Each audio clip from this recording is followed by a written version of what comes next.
reclaim forest reserves to ensure that they are not re-invaded. So, Speaker, currently, through collaboration with the military over the last 3 weeks, we have, as I stated earlier in my other question, seized a lot of equipment, and I won't be repetitious here. So, Speaker, in addition to the above, my ministry is working closely with the Forestry Commission to source for support to procure key logistics, such as 4x4 vehicles, motorbikes to improve mobility of officers. We the Lands Minister, Honorable Emmanuel Ama Kofibwa, and our Tisa or the Ensema Hodo Ertugam, Efa and a forest reservoir.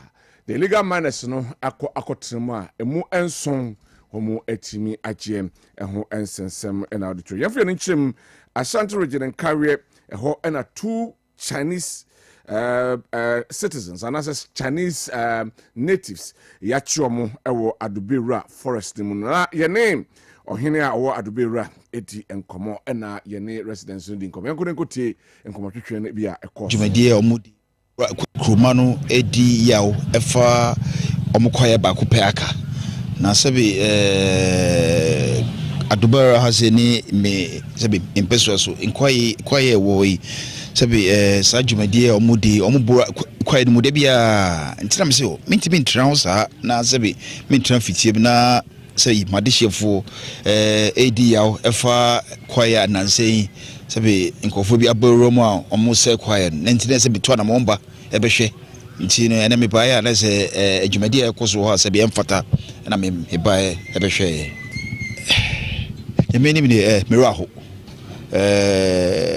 bisu kromanusu na medu ho nyema na ekoso ho no na sabe emfata sabi kwaya yena namu abohu ban na nipa bia sabi omumfata na omaba di bebe na wochi abesei kwaya nyama ni excavators tibido no nyama nim na mero ahopa na die me ko hu ye no sabi mero ahopa ade wo no se yewra kwadi kan che sabi na brimpomfo ne ne mahene se be omo kan se sa dwumadie ompa bi kra wo se be asantema mu ha ono na ye bada na nanka hawo na se na no dwada no ye ko na se ade kro ne hawo nyina akoto nanim no so watie ne manfo esu na ene dai wotua na mo aba ha behwe de e ko so kroma no ye de na se ye kroma no so de waka che nyina so ye bedi so de be ko so biam bia so no ye ma na so nsi ye be ka che de ye ka nyina na se ye da na se ene dai waba adbawra o ma kroma no nyina hu yesu ani ye hawa de koto nanim no waba no kasa che kroma no nyina ye de na se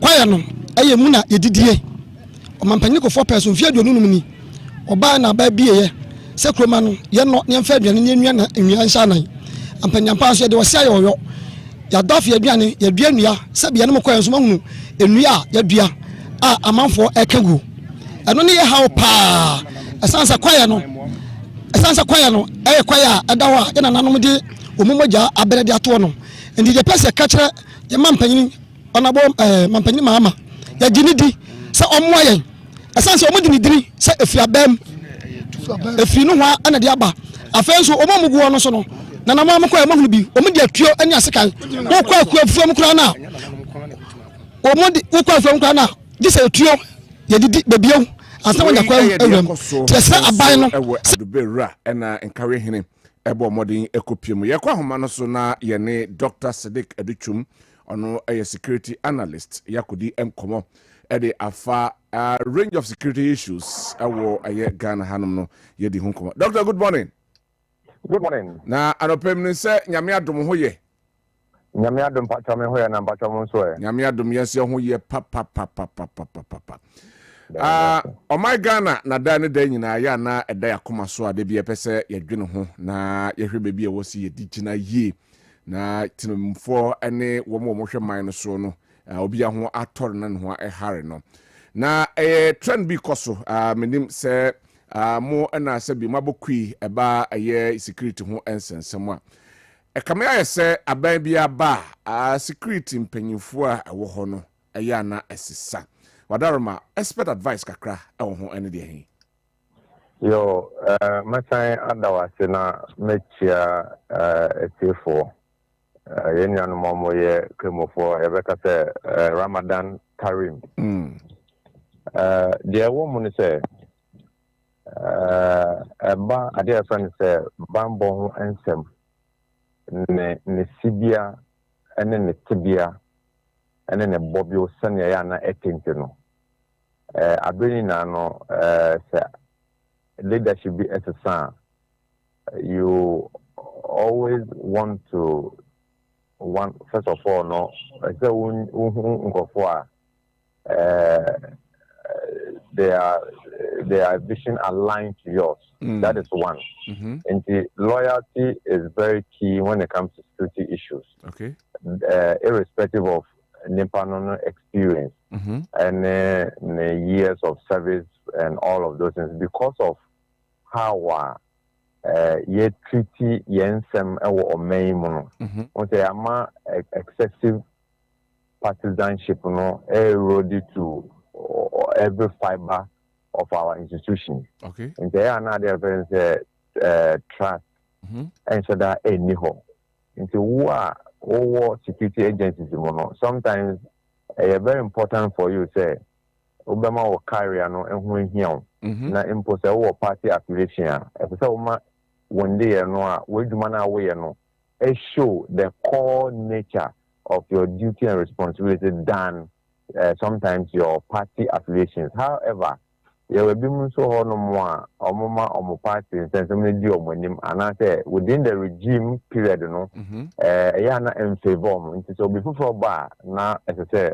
obesa reshuffle no na what to me aligning go for obetimi no my. I don't think say it is bad entirely. But I had about Kwananka Yakan say, thank you, Benya Botre, na edu baby, yet me, I am Shishomukaka, na ye huni pan on the background, you husania, Nisuni buying year, Anka Edia, Ebebois, Sa will lead on, if you say, you won't go for no more. See, they are multitask, they are versatile. Yeah, na my take the issue of say Nyame ensawo biso na odi ye nejuma, and also it plays a role in every work that we are doing. Okay. May more example. Okay. I would have always said yeah mame tiwa ado Dankwah. Obi to say that woman no. So we teach na unnim ye you may not know how resourceful that woman is. Okay. And wherever you put that woman will perform. Or you'll be on ye on Jane say, dear, all your nejuman and a regime be pension, now or the Nihuni na Matari regime, but this is a very principled. Now, your nejuman suma and what it. So some of us are even happy, even if in a free research and planning now at the call as a technical advisor. For some of us, it is even an elevation because to become a technical advisor to the interior minister, it means that you play a crucial role in the day-to-day management of the nation's security. And the experience, I think that it will better even fit where they are going to put her, and we know that she's going to perform beyond expectation. Okay. Because or your body and that's why police in the Penia Sebeta Fighter and Nam Nahubra and then the Nipa who Nkitahu Papa or want to know. And my baby of a Cobiano or very successful. Is it we have seen some hands that are fighting against that woman. But what people are refusing to understand is that that woman is an anointed policewoman. Right. That is what other people say. All right. And so it is very important sometimes you do those reshuffle just for you to undertake your own vision in terms of when she share any anamo how pese wutun ewo yo yebeba mame tiwa ede no so but before that no ma yenhwe say how do we then balance the politics aspect and then hierarchical aspect of it, because in Pempi ya ni who say these conflicts exist when there are changes in government. In fact there no kwaba ko mu say na ewo ho na when we say o share police juma and asafo juma and other security agencies na udu rank dia wa baso body no en free sa aswe na wo mu no na ebeba ebe free omampani akachi na ebeba nti edu sa stage na ya na prepare no doso because obi abepese obetumi move to the apex of the career. Now, and you know, they also retire with their almost all their benefits that there is, you know. Into I think the Oba I think from major going, your appointment is coming from the office of the president through the chief of staff of the Ghana Armed Forces and what we call the military secretary. Okay. Into do hono na akoye bibia efi hono ko na ye bibia okoka enu nti na ya na ye maye hu say sometimes you see that a political alignment no ene ho enkeka ho, but generally no se wo ye wadwuma na wo ye niye ya na muda ho pefe obon say emfa ho maybe regime bia ebeba enam say bia sometimes yen shada engine impendent no tie se sampo a me wogidi se bibia do beko bia no obetumi perform. That is the most important thing. Sometimes career-wise, ababaye didiawo. But in terms of one kasa we jumana wo yanidie, wherever they put you, you should be able to perform. Because oko a offense Ghana Armed Forces they say by air, by sea, by land, wherever at the peril of our life. Into wherever you do to be honest, and that was our mentality now. You don't care which regime that comes, but sometimes it's also very important that people want to progress in terms of their career, but they are not partisan. It's never be rumor or be ne promotion kana change do one and none am I who sa in your maya who sabria. At the top, you see a lot of partisanship among the various officers. Now, in this case, ayana enyehu kakra say possibly be a dume so be as human as we are say a number of military men and a sabi and say abai society omdi be kuto monokra no say ahwere wo mo ayana enyehu. Looking at the volatility of Ghana, though the Fourth Republic Amaya is stable kakra, and the human aspect of said yeti. I think in 2023, na share ECOWAS project we are no more say Ghana ni Liberia. In so ben na den na etumi ama omo asosteni omo peace and security architecture no so say Liberia echo entokwa mu and omo free mu fie no yehu a very stable country they are really progressing in terms of their peace issues but over Ghana hanomo a yen nya any large scale conflict until now say when it comes to political transitions what has helped us ade ba ko ebe mu ne say since 1992, any electoral successes now, there's a notable thing. Sometimes in the bottom, but it is also at some higher places. And on anything, every person here or your partisan in whatever institutions or one, now or I resume say. So or yen in your ye was an a part in the more, not an a part in the power, or bit mania they are all share. And the own near say, or Mobenia sa, I dream bonnie say, young concoy bibia in the case of maybe the security agencies, you know, young conco to abandoning or why you say, I hear so at 8 years. na ban ba the ono so hwe bia no betime nya nti saa nyomo no ye nhwehwema ye anobaban no eno no bi a play out nti nipa no ni saa ahopepria dua say mame nko ye nnyoma bi a ebese o man no because there's any that so what the mame say ayiro so 8 years my party will come to power and I'll also benefit whether in uniform or out of uniform the person will benefit so there's no need for them to do that. Two, about aside for side now we also realize at the difference peacekeeping was also keeping the soldiers at bay. Inti ono on him say okon in peacekeeping ba obenye ni sika obetimi de bia to na asase se ne dan obetimi de bia to ne car obetimi de ne mama ko school papa ahwe ne no ha inti wo wa manyofam na wo ye no ense dan fa ne ho saa ne de ne say say I was try the more mind say obebo o mind ho ba no enu ene at the end of the day the president of the day no ne allegiance goes upon no na obeye enu ti no hwe say obenya operation kwa ko nti uko asa afodwuma mu what say anka those answer no operation loss no amanfo so etumi lobby do ko ha ba na okọ ha ko se na bi obetumi nya sika bebre na no so etumi dia bone bra nti I would say these two significant things no boy ama yetumi keep your democracy no in terms of from the security angle no nti omo ni sa say yen konkotu aban bi ngu ana say but eno so interest bibi say ntumi see but largely no we no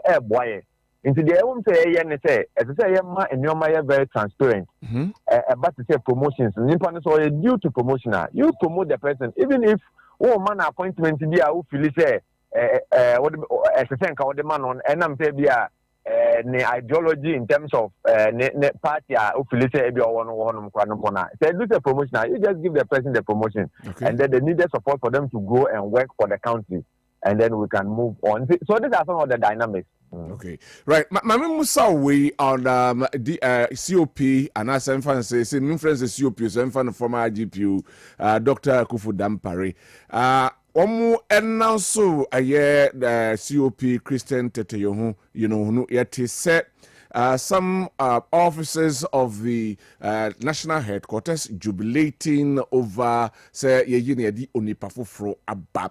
When it happens like that, can we see, sir, the police service have been polarized in terms of politics?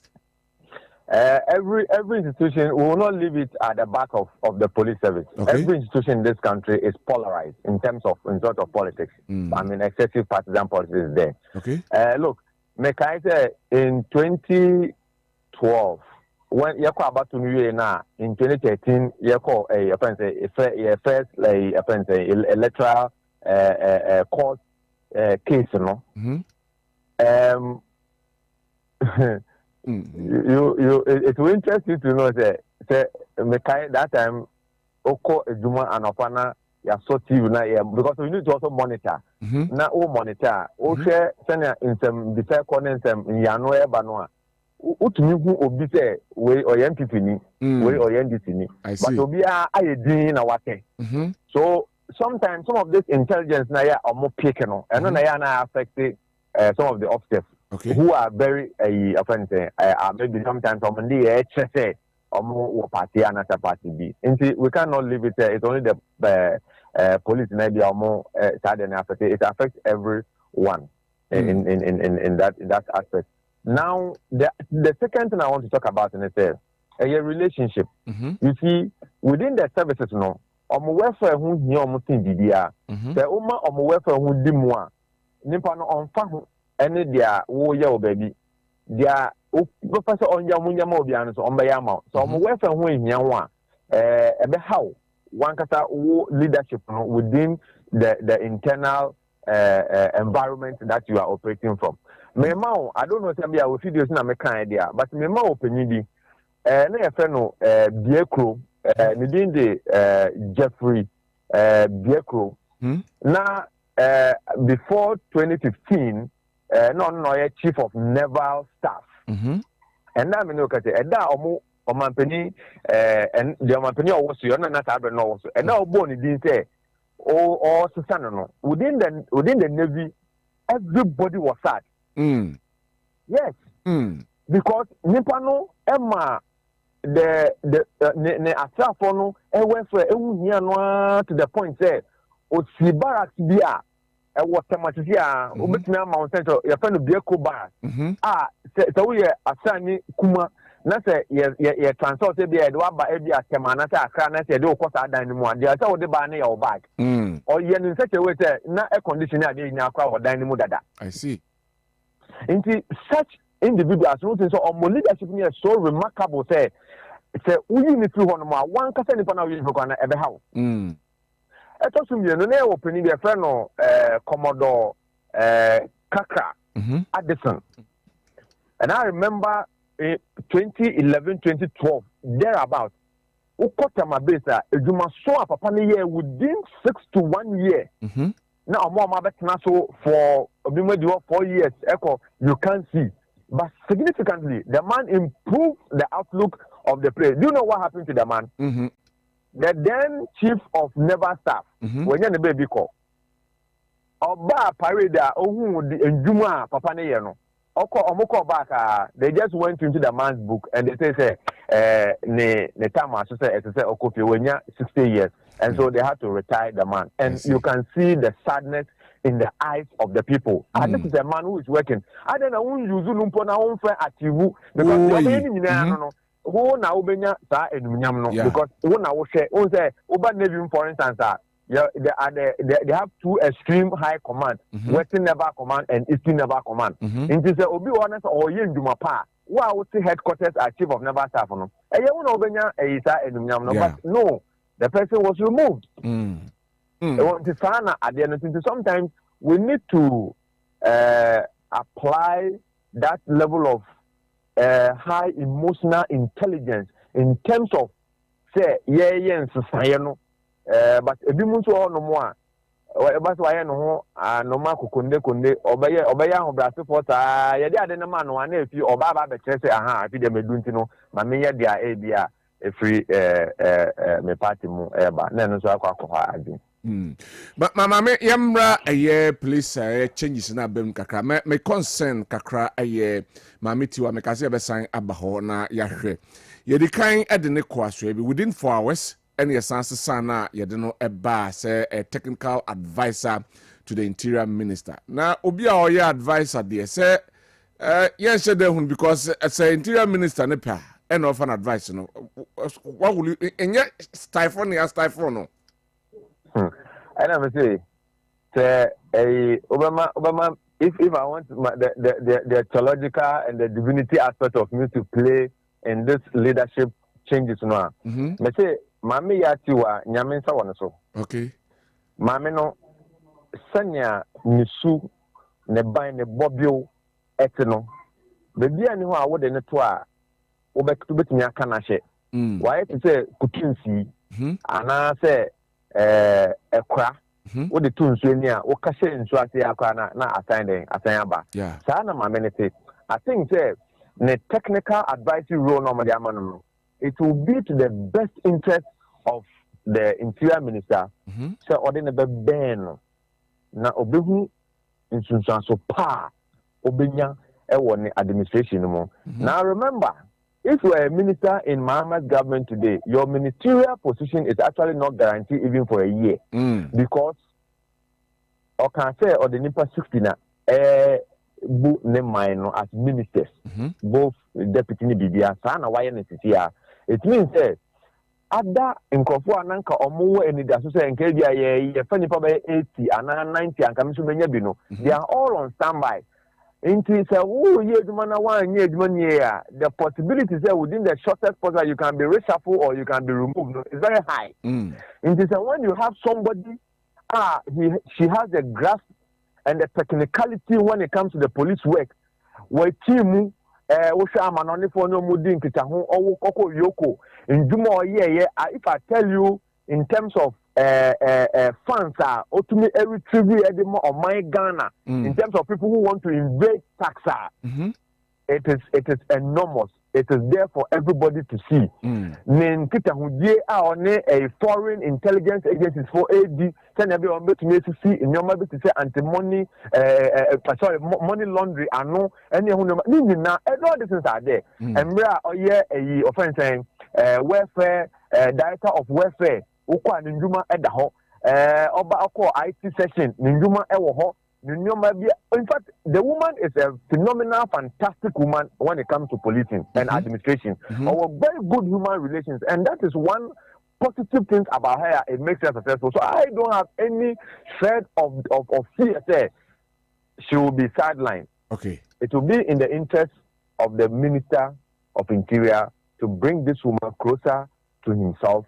and then tap into her knowledge and expertise to be able to grow. At the end of the day, no, and then I say, on my new neighbor, but by the Sipineta, send you by a wire and some 20 so matching. Next, the studio. Now, some Jumanoa, and where Juma, Obinko attack you, our council, not a own prow, and answer own coon, then move it to me and freely.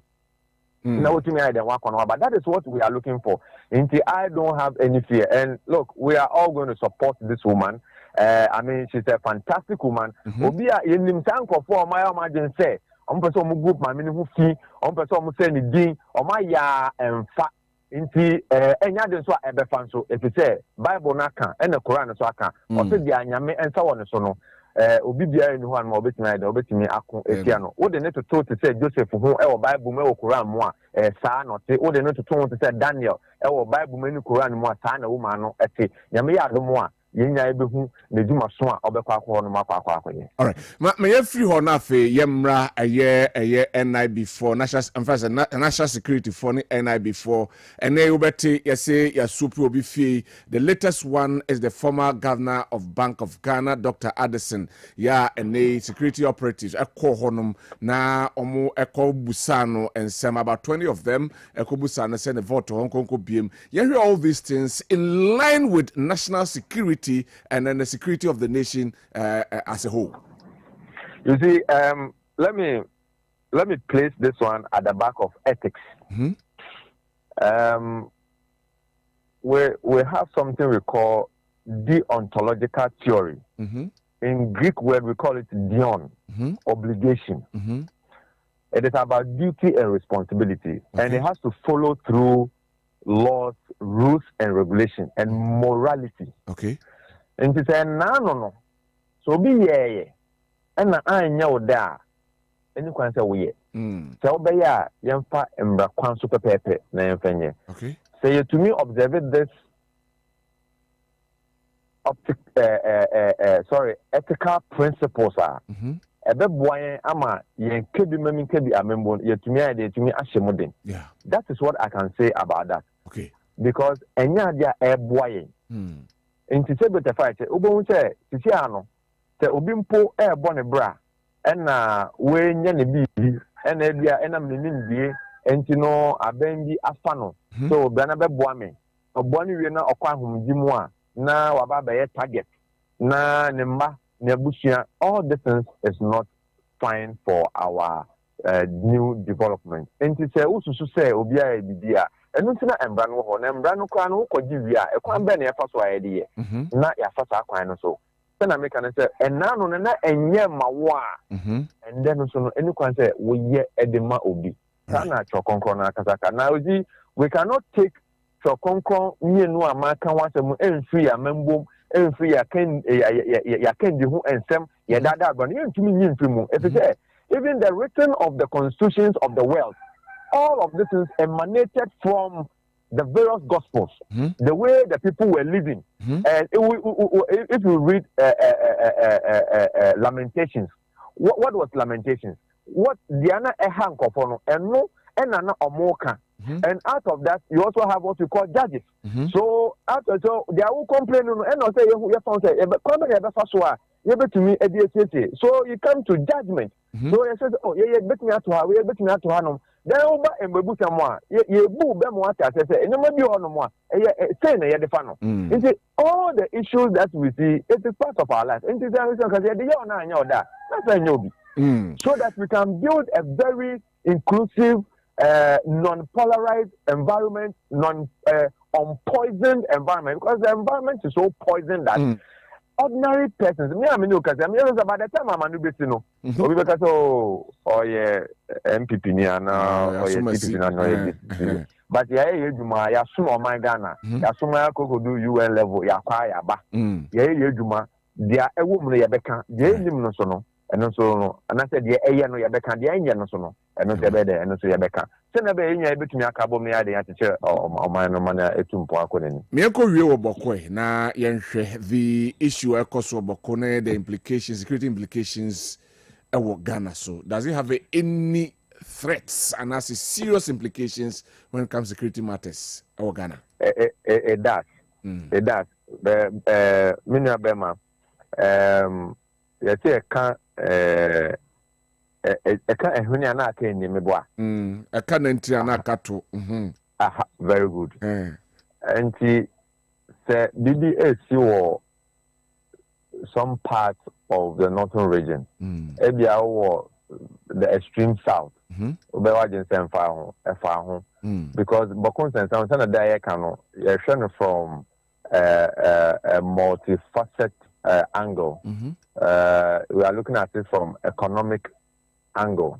We are looking at it from trade.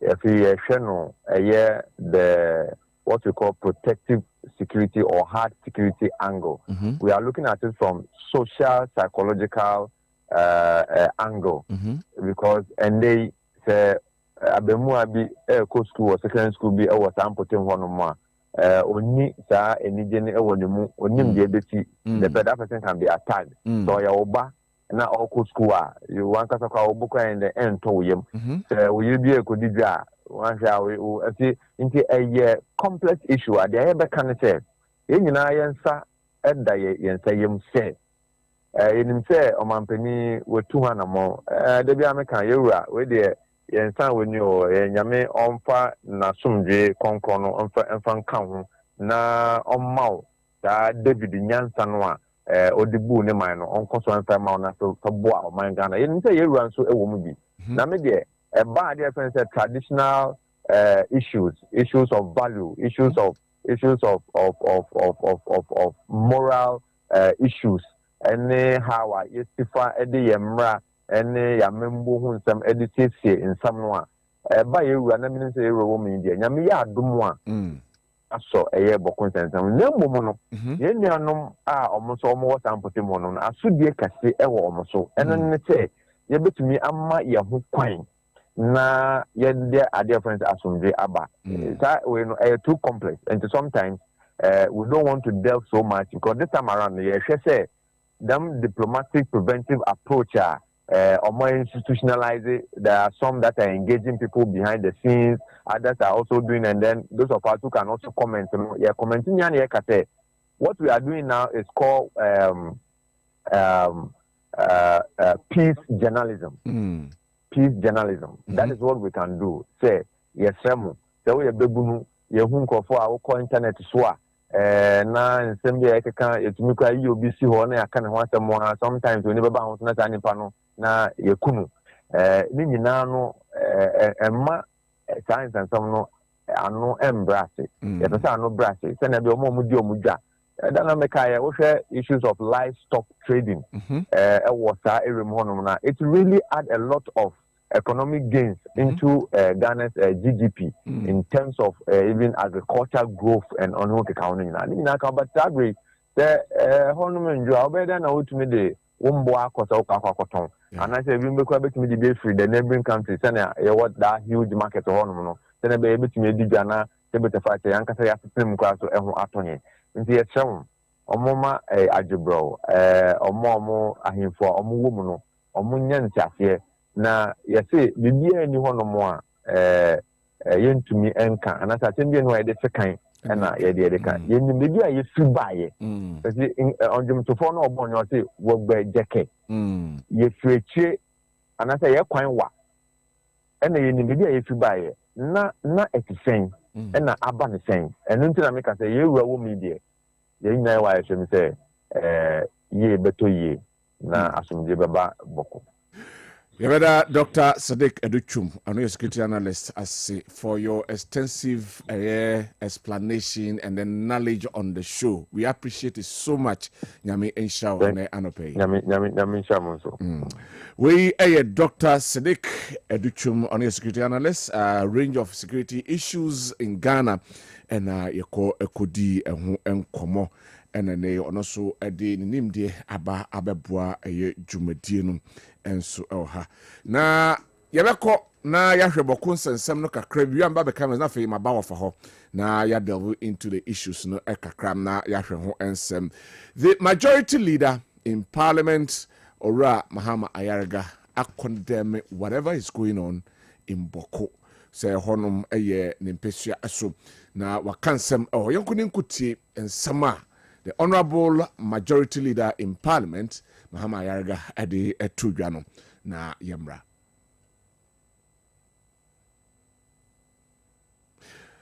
Yahre se Yansabe Kasa video no na fe Yahre enkomo twetwe enso I mean can messages a video no ye ready we will go pick that na fe mama ofa kwan na your room issues no edoson ewa ha. Na Yahweh. Teacher constitution say it is shocking to see GDM and the NDC cracking down the free speech just 3 months into their term. Didn't they defend the right to criticize when they were in opposition? Thankfully, the Chief Rifa has been released, but this incident highlights the need for continued vigilance in protecting a fundamental right. We will continue to criticize the government constructively. And also the Yankonenko team Mahama Yarga video na Yemra. Mr. Speaker, 2 days ago, an unknown gunman shot and killed a soldier who was not in uniform, and yesterday in the evening, the military detachment in Bawku and its environs, there's also a detachment in Benduri, undertook an exercise of ransacking almost every house that they came across, beating up everybody, men, women, children, old men, old women who could not flee, injuring some, destroying the properties of others, smashing television sets, fridges, and everything that came their way. Mr. Speaker, I made several calls, tried to urge them to stop. They did not. And this morning they continued. And as we speak, the military, the soldiers are still carrying on the operation of beating up everybody that they come across in the town. So, Speaker, let me express my most sincere condolences to the family of the soldier who was killed. I will never condone the killing of anyone, especially a soldier who has left his family and has come to help us establish law and order in the Bawku area. And I've urged the law enforcement agencies, the military, the police, to work with the community leaders to try and investigate and identify the person behind this unwarranted, gruesome exercise of killing a soldier who has come to help us maintain peace in the place.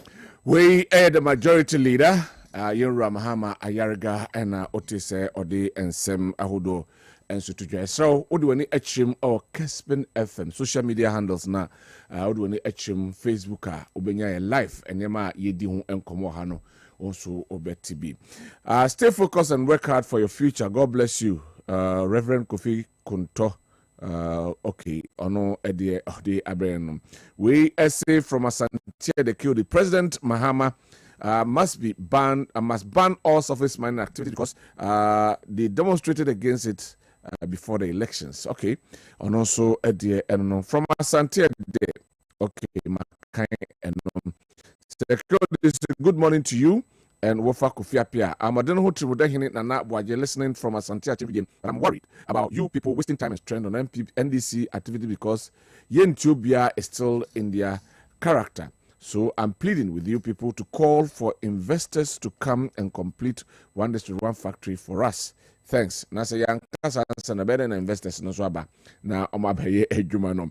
Teacher Tepa say any effective initiative to stop galamsey and save our forest and water bodies should be seen as a step in the right direction. However, measures that are obviously dead on arrival, such as putting unarmed and ill-trained civilian youth against heavily armed galamsey operators, are a waste of our time and money, besides endangering their lives. Greetings, okay. Ono edia odi abrain ne anope. Masawudo kumase bantama enso edibi abrain ne anope na ose. MB must stay focused on their reflections, regrouping and recapturing power in the shortest possible time. The arrogance of President Mohammed's appointees has just begun, and Ghanaians have regretted voting against the NPP resetting Ghana agenda indeed. Okay. Ono so edia no OPK. A patriotic voice Bechim na say OPK patriotic voice Ghost as regards to data digitalization. Bomian is Honorable George Buachi, former Hafo regional minister. The hypocrisy in this country must stop. And why is labor unions, Catholic bishops conference, CSOs, chiefs, imams, Professor Jampo, etc. quiet on the unprecedented galamseys activities going on by the NDC gurus in the country, spoiling our lands and water bodies, so Mahama must declare a state of emergency on the Galamsey. Moreover, Mahama and the NDC are abusing the law on free speech with the arrest of Akatiche Frifa, so GJA, CSOs, lawyers, etc. must speak against it because we didn't see arrest of journalists under Nana Addo, Dr. Bawumia and NPP government, and this is not resetting of Ghana, they promised Ghanaians. Regards, okay, and also Edia or the Abrayan. The rest of them, I'll come and pick them as and when we move on. Voila. In some no doso. Him say the worker tano. Yebe kumu ana yinyan to answer. Yankum kakra. Yodi yankum kakra. Yankum kakra na. Yankum kakra na fe. We are no abe pick o pick no. Na afe yahwe. Mami too. What I say. Right. Was a voyeur some of the worker tano and pay omo edia bani mo na posopatu papa na yenko yenim. Daily guide and it says here as a court reminds suspect who's I'm a swallowing funny daha and a daily guide say I'm a swallowing meda court reminds suspect to say a branch or match in Rom Neko Courtois magistrate court no or say Yemfano and to Kukum Yadika Borquedu say Unima Branty who will be if you say or can be and what in funny a mark in the Japan ya a niche be it is say a meanful be econo. IGP Yohono reconstitutes police board. And also say IGP Christianity, you know, funny waha. And I say, Mame Tiwa COP, Mame Tiwa at Dankwah. Also, last week, running from him, say, you're appointing as deputy IGP. And obeying Naya say, and you know, correct. Even though, so the hierarchy of the police now, only the second in command. But appointment, they political. Tinyano Cressy appointed deputy IGP. And then, a buyer say, a Nico Data Research and Planning. Less than 4 hours. Now, Asaba say, you know, a call Interior Ministry. Government revokes small scale mining licenses. Kuaka Tetre said, Mom, ya small scale mining license on the Yinadi. So, Kaya, a woman, ya, a bright 12 December 7 December. And a community mining license, no, and no, and a Rukurai Manama Kofiwa, Nymphony, and so at the house. NACOC arrests Nigerian over 2.1 million drugs seized. Nigeria followed the high transit pointer. Right. Omo edasora de friends say nubone no efaha. Afi ko wakrata de onabo kan ya kompro ko Japan ene anase mfuni about say anase 80 million defamation suit against Japan US and right kind. Na mfuni we ne de wa hu say anase nim no. Yes aren't we a prosthetic face redesign face ni a share na max be say max ni timi share kura hwe okase nipa da sini na gina ho yes right Mayefa the Chronicle and Twaso all post December 7 small scale licenses revoked into where the land minister Nimfoni Edairi Kanaka ho ensem enso ehwa Eric Bawku say MPP has made Ghanaians poorer. We a minister for agric or no and some of the atudwa and so anonym. I'm a swally scaling. Why also Cranting has been charged and also a workrata no and a hunter Himankrum chief pleads with government for health facility and also a krata no him. Yeah, the Ghanaian Times to us so right manama Kofibu, Minister for Lands and Natural Resources, so for here sasip anyway Japadia son Funi waha and a man who say excavator munu. War on Galamsey intensifies as a bendia break. You say excavator makuma dusia and a omo etimi aje. Small scale mine lands issues after the massive said I cannot. Se to abanu ye and I did the kako and license my word yeah, Tinton time. Was say minister outlines measures to improve water supply. Me say minister for water resources and infoni waha. And waka say she ya buy ye boa sebe ya in super ehonye na rama bibi baha. Was fantastic femu tibidi na otwumi no. Na nsu kura omunye. And na me koka say electricity fence Ghana water for say omu tum nsuo na omu tu nsuo na omu siesie be na miensa obese hwe na miensa. Nebusumi mienu na baba ako na mo de atum na miensa usu. NPA boss vows to flush out illegal fuel traders. Na won say lawyer Eduji Tamakron funi wa ha. Na sem wo kan say ombetu anamo ba on say wo na mo nkwanche ya omo tontonto ese bad bubu ze petrol yibu bi kura ayimo bottle so bottle ni mo na esisi ho menim say number ton say say na ya moto for na na bi taxi drivers bi to bi sa bottle ngeto omo to 1.5 liters no many ya gani. Wow. Obi o use Kia Picanto. Na ode car no o kofa nipa obi che dropping no. No bottle 1.5 liters in suodi. Wa koto no obugum. I see. Enye motor for kwa I see. All right. Enti me for the new crusade of a horse. New crusade guide infant twaso. Japan raised former Bank of Ghana governor Addison's residence in the Bawa Hanuma Washington Channel or Pesach pa. Ya was three edin el Hanum. Na afe mienko na afe yenhwe IGPs in my life we enso Dr. Kwesi Yanka ono ensemo de abatudwa say IGP for ahodoa wono etena sei womo aba na kwanu omra wotia se ho ensem ewo ha Savannah Minister commend Saha Global for Water Expansion Initiative and also other people no enso don't bastardize prophetic ministry. Prophet Elijah admonishes Ghanaians. Say amama aye nyame somne nkomhye no. Say eya ye dodo. Obi asori ano kasetia. Ye business. O say munya abotre. Enye de anokore wom. Bi ho no ma enokore enye ni nyina na sebi emfa kwemu eno so ewo ha. Labor Minister and NYE launch work abroad program eno so eda paper no enso enim. Look abroad, Ghana for Daily Searchlight, Korakata's military is brutalizing Bawku citizens. Mahama says as he demand accountability. And the Yakobo, you know, or said a soldier for no dear Rukasem Ewa Bokono, Hupa MP vows to flush out illegal fuel where Kurakata Sorwa and also Ewo. Nakok arrest long-time drug target. Nigerian in a can horse on also no dear ha. Government High Court colluding to harass MP. Afenyo Maakye and also the CR just say NI before consum kwache akwetia MP no. It's unjustifiable to introduce new transport fares, voter GPR to and them say nyame adom akoto din. As a petrol cry asate so. They say justification no mo so mo de betumu no. It doesn't ever exist. What you say yatiso about 12 cities ombeti prices so. Fair no so. But so said that was the be and the war. Shall say costro. We didn't bear 1 2 is yati petrol so 2 times. You say a baffum in the asempa.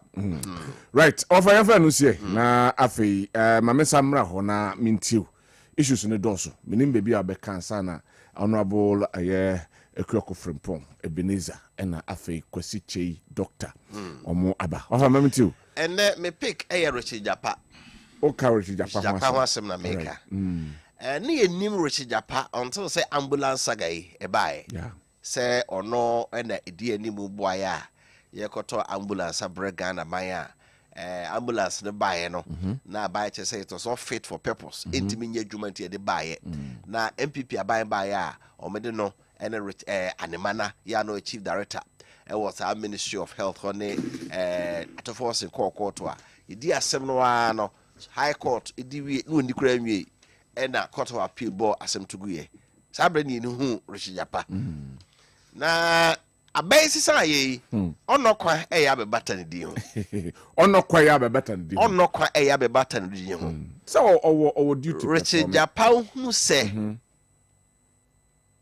power is transient edane ayese what dey bia wo ye bia na twedua no hu said the amachi friends because am for jebo onyom no o say asase etisoe kurukruwa ekosa bisina nem de wo ye bia ya de pa o dwen so a dwenadwene pa na de wo begu no eno ana obetwa emra ye dwuma Ghana pa.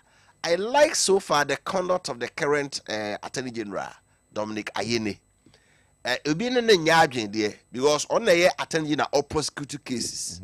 Case bi was on to aso because on nim de emremu no okugina akọ kasem no a obedi fo that do no hu no and o to mean say ujai na Richie Japa de a oyi when na se na chi a o se kan de gina itemete se national security wa ba ye hunu nipa na port a oye we di obi a wo nim yenim se wasem court a na ka wo beda dwam na judges hwe mu a ye gya wo no se wo hwere de animu na o ye di oye yi a obi nkan che Richie Japa se enene bia onye tumi a oye saa daachi bi no bia na eni ho bio so we dey see wo Kenofurata FA ena ma OSP be yes press conference no yes e ba na manfo se OSP na asoma Richie Japa na saskiti for so mo koye ena OSP da bi me no mo hwe mesra mo munyimi di mfiri ho eno mo no be declare wanted the cover sanse bu nyina ba eno ra kodenya na ya Governor of Bank of Ghana Keodi so bi be Governor of Bank of Ghana onye ni paketo o na Ghana nyina sika Ghana's monetary policy is sika 7 ya chemienu ye wo economic policy and fiscal policy fiscal policy no ye ekwaye be fa so agiska taxation na kwaye ska ne be spending no so eno na normally finance minister oba os meje tax we meti we so medwe kwese ha menye ska sei no we are watching say ministry we midway kwa ha ministry midway kwa ha that is the fiscal policy of finance ministry here the monetary policy no a Governor of Bank of Ghana na here ono hwe say inflation yanto ne yema bom bebre o hwe say dollar no be dey e be gina bank rate no ne na sefo exactly it in knowledge of war ho no hwe Dr. Kwabena for he was the Governor of Bank of Ghana MPP time Obeye finance minister no he was one of the best Professor Mills first 4 years no be inflation by o stabilize the economy because knowledge of war from Bank of Ghana the buy it obey Governor of Bank of Ghana if I saw civil servants say about public servants nyina na on no be racket ya sopa the Governor of Bank of Ghana is paid higher than any other person so wanye na dwuma ya Ghana nyina collapse wanye na dwuma yi a me no mienu wan hwe ya petrol kwa ntimi to me mu ye kam because if the dollar escalates dollar ne ti free a asebe be si Ghana ne nya agro say inflation jinsemu a omu say inflation kosra there are policies omo ye to mop up excess money in the system waye dwuma awie akotran nchen so waye bone a bia wadiska na so e bibia mo suspect na it me opposite for to me friend no opposite for grab it back say you are under arrest but to raid the person's home na security solutions we no say ni nyina they've destroyed everything I say the answer can Furata there no etwitwa wo mo twitwai when the makotu to saa de ni nyina because of ken de ne buy a etwitwa ye be kire say Richie Japa nie woni asese we buy still aye hu mo so mo na ko yes say what pictures pictures ni nyina ya what is here ni fie o niema na o matutu that's all you see but can the end there pictures release me who say onie omo no omo call ye nie why is he trying to do this? But don't we have authority in the country? How na meba no say ade na rechiya pa eye no say pani bi enta na chi obi anum ho hwe a they should come out clean and let us know say he's on his own ono ana ere oye na ade but so obi so say na chi dia onka unu say he's being used for a wrong cause obi de na ye ade bi a enye na ohu na onye obi a wanyina abrosu bia che say obeka se bia enche bia ye hu no he's going to be with us for a long time no one say de besi bia besi okay former president Kofo oba power no nadmu na era Kofi Potofi ene da no oba ya na former power ACP Akrofi he was I think the Greater Accra Regional Police Commander say uncle head of nadmu ene ma Potofi proceeding on leave post o call leave you have friend bio until you to about 2009 na Professor Mills you sworn in and a pot of because say I feel leave I feel waba no scope amo ACP Douglas Akrofi say do free hono so the idea be a wo ye no ka say that bia no pesa be buabo right it idea rich japa eye no enye these are people who have served the nation obi disca I will be the first person to say but through the right channel, through lawful way. Yes. Because I for one, many nye ho kra say omo is kedema omo a omo de di omo pe no omo case kokoto a ye di ke obi ko twa bode ne next ne kokoto a e two things that chile besi ada say bury man in 2 weeks and as a channel be man sentence 3 years no akodem sometimes positive kra kwachi ni pa omo timi joso no sa di pa no ne 90 kra nka fom but obi could dia bensika. Look at how the case travels. I am the first person to say obi a wadi omoye ubia ye fan rakwaso but not this type of tactics. Right. That is a big question. Are we not going to grow? There are some other Dr. Sadiq Ikano. Obi ye bi nra ye kaseti ya. Wo so aye wadwen said o ye nra na ne ye se enye no. Eno an ne ubeye bia. Uji sa baye de botachi no. Same bar. The law of karma works. Karma, mra kai no. Also to bobo daya ebede. It bounces back to you. It made the asema make a channel say the national security and the security operative for Ghana no. So him said the Japan ye no. And you woman the soma no a. Omo mra bonte make a sentia because the oil no airtime. Maybe. Wafa Kofi Apia. And I would think of a young Kujasombra. Now, said I am Busa one, said that all at Obufi, baby, a Jumapa, and yes, I know my father from team. So a mad that all is in the antiseptic liquid in the bimbo feeder, Ubigaria, Fabigun Sunum, Ubi Cinema, Fabigum, Yamapofra, Fabigum, or toilet. Now, the catcher say, Ubeshiwa, Momadia for the woman to who anyone, sir. If a 15 on the mat, what she was, no wonder bombs. Okuja afina no ebiso dwarewie fa de to hohoro anim fa ye bibia ofie say James mo yemfa yensa yemfa ye ni hu omo no omo na de ade ba abo ade oni hu na abekuno tontom bekuno ekura ofie abekuno tefra obekuno ba James de hu no no wakuno ha itina yo se bibia so nsa na hohoro otade na usi form na wo mopon kwala no di agro form krade ya na ehu pa iti ma Dettol antiseptic liquid emel fa ye gba ofie de bia na mo wo no obusua nyina ho ban emfi ade so kura shop bi e ben we bia wote provision shop bia no a busa Dettol ide ne Dettol antiseptic soap e no na FDA fu aja tomu Shoprite Melcom shop bia Ghana be bia no be etra kwai right me yanko na fe yanka nchamo say mo ne pa e de mamo ene anopai ni nyina ye ash foam sofas and couches and make ho ensem medi ho enkomo ene wasifie anase wako han dan mantwa bia opese odi akonwa si anade couches bia no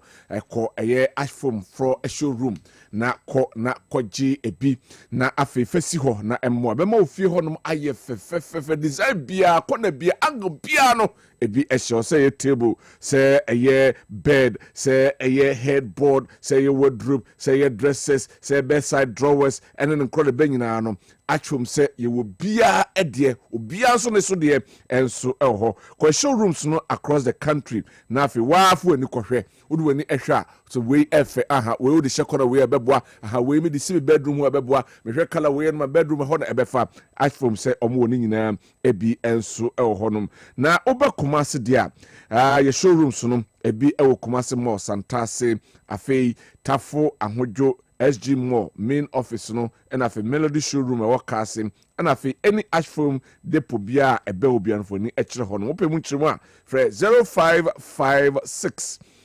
579214 0556 579214 na afi yemfa bi emro na afi osudu dwo na emom ese emom nkaye se frosters ne nam on se emu pagya sana no bia person no ho bebada ha wope mu nchiremu a lama nam de ato ho mo bia medadao na o majusika enkodi ashfrom sebra na afi yemmo na bibia enko anim emfama afi ma menka for Kessben University College ma osuani bia wo wie senior high school na peso to a wade hia so suapon no donso ne mba bia wo kwa obenya checherefo ma ben na obodin creative kra won sem a obewi a won sabeka no obetim na nya adwuma ye bia e Kessben University College e suapon ya Ghana Tertiary Education Commission GTEC ajo matomo ne ya ma accreditation to me krata na they affiliated on Wabata Common Nkrumah University of Science and Technology KNUS degree abodin krata obenya every Kessben University College mo say Kwame Nkrumah University of Science Technology ne guso je say bibia wo ye no Kessben University no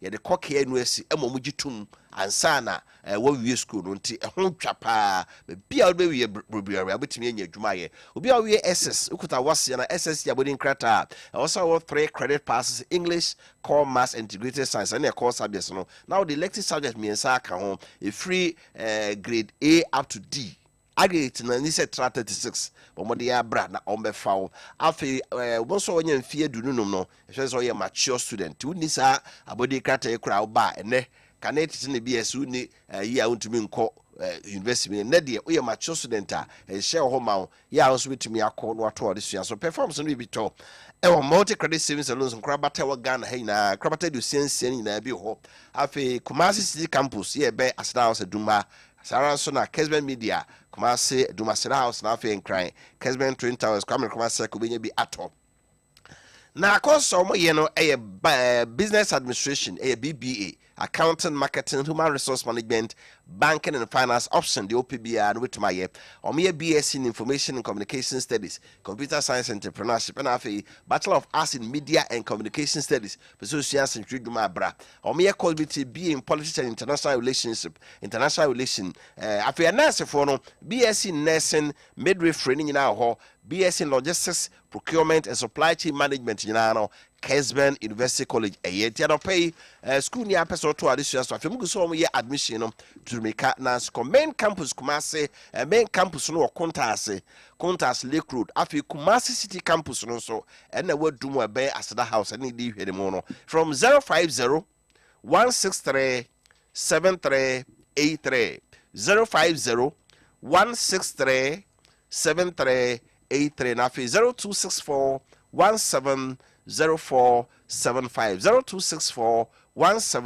0264 eso right menko KMA na yenko marriage registry eho na omsen kanchom se enei omapono mo bie na omo ekachem se the Kumasi Metropolitan Assembly marriage registry na eho Ratri Park no enei omo bibia aye kradwa omo ehwenim ama bibia enso etimi akọ anim enso ediama nei se opese o register or customary marriage anaso nya customary marriage certificate ya card 102 cedis oba ebe ya amount ordinance marriage certificate 242 Ghana cedis ebe ya amount customary divorce certificate 350 Ghana cedis search for lost certificate 52 cedis certified true copy certificate 102 cedis authentication of marriage certificate 50 cedis Sanso and a filing of notice, caveat both first and final notice, church notice, and then 142 cedis. Search for lost certificates and a production of certified true copies, 152 cedis. I feel almost sign offer assistance, say Obenya certificate, Bako de pa. Was it customary marriage by proxy and customary divorce by proxy? ɛno yɛbɛma wo bi saa nso na bachelor and Spencer certificate ɔna yɛ medɛ no ebi a sɛbi wonwade yɛ na open certificate ɛno so yɛbɛma wo bi realization and attestation document ne nyinaa yɛwɔ bi ɔyɛ adwuma firi dwada kɔsi fiada anɔpa na wɔtwe kɔpem sɛ nonum ɛbɛbɔ sɛ ɔpɛ ɛmu nkyerɛmu yi a frɛ 0592 565959 0592 565959 na afei yɛnyɛ wo so afei Kessben travel and tour say vanto anim sɛ wakwanto nsɛm nyinaa fa bɛda wɔ mo ewiase fa na wotu kwan akɔ ya opɛ mboa ne ho akwankyerɛ sɛ bia baabi a mekɔ hotel bɛɛ koraa ne bia menyankɔ hɔ da mekɔ a metimi akɔda ma yi plane ticket a wotwe nyinaa no ɛna afei fly schedule bra plane tuo country bi hɔ a plane tuo anadwo bi wɔ nso tuo anopa bi wɔ nso tuo awia ne nyinaa na ɔmɛkyerɛw no flight crowd kwa bi aboɔ no kraa no ɛwɔ fam edema wonti all your travel arrangements your ticket and reservation travel consultants will tell reservation ne nyinaa no fa bɛda Kessben travel and tour and this is say there plane ticket no kraa no ɔmutimi de friw so you be a new so do huni na bana be Kessben travel and tour so be a me ko Dubai me ko Las Palmas na me ko China ko fani maba me ko business trip bi na me ticket chamti momo ame a ɔmuniu na ejiudi a Kessben travel to be ticket on credit be few okoba betua umpewe na apede we Kessben travel and to chira kwan kuma se edum aseda house abo same Kessben FM ye we ya ha no so and on kasa 020-943-4999 020-943-4999 so right na ɛho nsɛm no menka messages na aka na afei menkɔ na memma begyafo no akɔ abane mfa nkɔma twetwe no emfa enhye so Kwaku Buade say Patriotic Voice Bechem we told Ghanaians that the MPP government is the only government that thinks about the future and welfare of every Ghanaian, but some Ghanaians didn't listen. Now resetting is already here. Some Ghanaians have started complaining, but they haven't seen anything yet. Or no, I'm King Dave Efijasi, or say the security analyst is really enjoyable to listen to. May God bless him and increase his knowledge. He's really intelligent. All right. Ono Edian Musa Bato Waswasi say it is reassuring to see that progress is being made in the case of Ahmed Swari's Medra. The arrest of a suspect and the ongoing trial demonstrates a commitment to justice. It's also encouraging that the current government has reassured the family and journalists in general that the perpetrators will be held accountable. It is crucial that these promises translate into real action. So far, we are seeing that unfolding. Let's hope for a fair trial and closure for all those affected. Yada say Lawrence Boache Yatafro Buche Owa Senior Sorin Kwanta Obeyunti on Facilitation. I say I'll describe as barbaric and backwardness the use of state security agencies by the government to harass innocent people believed to be MPP sympathizers. All right. And also Eden Abbas Mogobo Ewo Offenso or say President Mahama will transform Ghana. Looking at the caliber of ministers and other appointees, there is certainly hope for this country. Let's all help him. All right. Yada say Dankwah and so Ewo Aye Nyina Hini or say so now Richard Jakpa is now powerful than the president that we Ghanaians voted for, because president is sitting unconcerned and watching all these Rambo style operations going on in the country. So Richard Jakpa should know that power doesn't last forever. Time and power changes. Good morning. And also Edia Ode Abrene and I pay the last one and so and you see a wafa. So the Rambo style of picking the MPP appointees, can the NIB invite them peacefully than using such ridiculous means? And why did they disconnect the cameras if they were doing good? Okay. And also Edia Ode Abrene and I pay. Mamen Court Nafi Mima Honorable Ebenezer Ekyoku Frimpong. Because a crockway or see ye, a crockway or see ye, a crockway or see ye. Oh, good morning. Good morning. Naboko de Yankopa Daruma. Yadanyamiasi. Still strong. I didn't master. Oh, Yaminti, medium when it is so because what to whom Puebiana? Oh, so there be my assurance. So many say the face and the voice of the party in the region. In the region.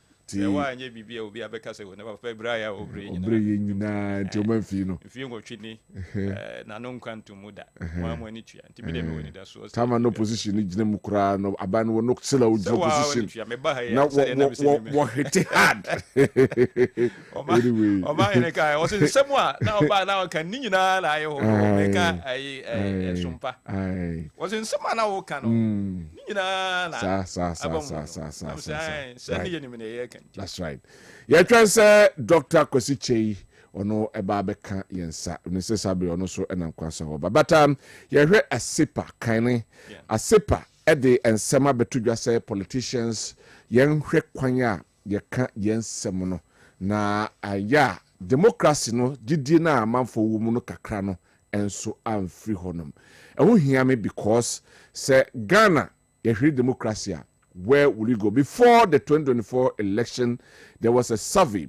Yeah, Ekubusa Amanfo said, Jidia, a word democracy in Muno, saying and a night, not tiaba from to the 30% column, and a na ate at the Abba Abedru. And they are sepa at your mo ano Abba Abetum, say, Yang ya amanyo semono, and I amanyo fono. And some are yakano, and she ya Jidia, ye wo, away democracy muno. Manfo krenye Jidia, say democracy free honoma. Funny way. Mamintie every a year honorable clock one sana ya twaso edit the no aka ho. But before that, so beka galamse no once and crazy before ebia wa because I know so who hear me pa. Mamintie honorable. Yo me fasa kwanya yeso na Maakye Kessben etiefo ne ahwefo. Na fe Maakye menuanom me maame no me papa no busuafo a ya omo nsuta kwa man beposo ni nkrase omo hia me a omo se kokue msiye ya kokue msiye na afei mia me ofasi regional minister Dr. Amakwahine Dr. Mechiano pa ni adwuma pa ya oye na galamse insensem no me de American say say abai de ni nice form if you say nipa bi ayo mo adwene say kwan bia so galamse no de omobeye na se momo kwan a ombeye ombedi na nso ma no ye beko ahohiahim beye o how kese e de aman ke odi me de aja misua kakra me koye me emphil me ye environmental sociology na akukudam professors wo mo kire edu se o mo kire enoma bia utim hu se enoma ye fa environment no because of more orientation o mo anyanti no wo beka se asase e da ho a ye se no se eye ne dia se nye ne dia wo beka sa ase wono ana asase ne japa die bi na ye se no wo beka se onyame de share sa professor no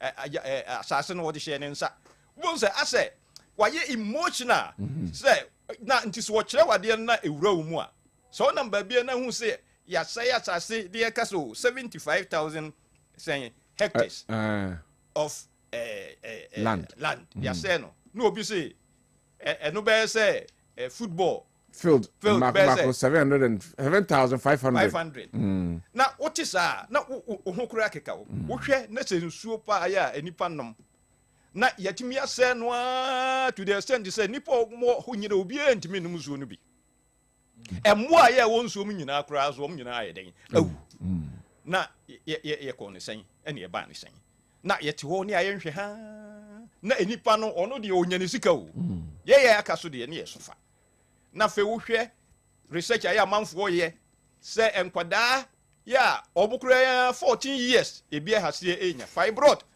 na almost research no kire se ni nyina no free galamsey ya ye intention bibri entino media me galamsey de obi a obey na dwene se galamsey no obey na ensa se so no so kra entino ne ye kan se esa Biden nsa si fom edene na si fom na fei ampa unsa na nsan opimso nani abre sa hemfo no kro ya wo a wo de hu bagi galamsey mu no kra no obetu ade so enti ahemfo no so e obi sa mpampa wasase da ho obi ntim beyem bibi abre kra ya wo ma no kwan minima hemfo bi a ya omma kwan emma obi emma o masase so kra sa ye sa kire mamu ho yes actually memo ho I am for mo ho no o mo ayo ma dwene say I heard ese mabom homode pa obia ntimi be ye bi ho enso nya say bia gold no bi ni ho because me kai say ba bi to say kwa man say yen kwara abrim no se nsuo tokura ubon se na mo amfo timi eyi gold nkete ewo abonten so ene amna nugget no nkete no ai oh nso yes ye makwan because kane no search the mom ho no na the bread basket of the whole Ashanti region yen kwara abrim nsuta market na kane na susene edwa ye fe no say edwura no ne oh yes stop na nye edwa ketewa edwura no mo ne kentampo no ne tachima no ne ha ensuta edwa na nye ketewa mampo edwa kra de ene wo mu se susu ne ensuta dwa de but me ekoko from pom me time ene ye free baby na wo no so okay ya e de call market wa na kasa baby ye ko no sa time kra na ne kese ye kra enru football field kra baby na wo no filling station bi wo mampon mfinfin ho e kire na wo na baby ketewa bi ne ko ye source of funding amakwata filling station ko no ha ye source of funding and agri sector investment project na me femo former MP na wo nsuta ye fe na safu agie no Ministry of Finance Ministry of Agric